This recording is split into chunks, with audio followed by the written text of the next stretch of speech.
Well, US health officials are monitoring a COVID outbreak in an Oregon hospital.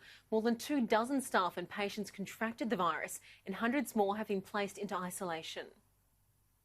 This COVID-19 cluster broke out just over a week ago, the chief medical officer said today. But PeaceHealth is still trying to figure out how it spread to 29 other people in the hospital.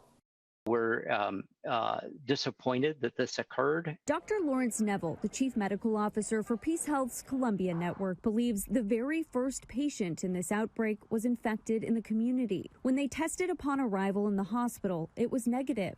Neville thinks the virus was still incubating within this patient and later became contagious enough to spread to others in the hospital. According to PeaceHealth, 18 other patients and 11 hospital staff were infected. Since December 28th, no more employees have been exposed to this cluster, though 59 are still quarantining.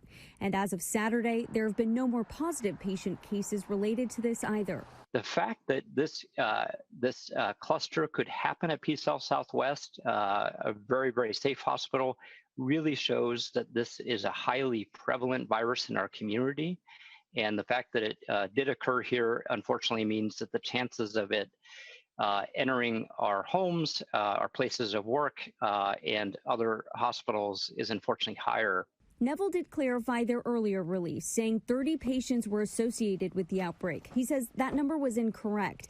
He believes it's because they misidentified some patients as connected who were still showing positive as they continued to what he described as shed the virus, which can happen up to 90 days after you're infected, but doesn't mean you're contagious.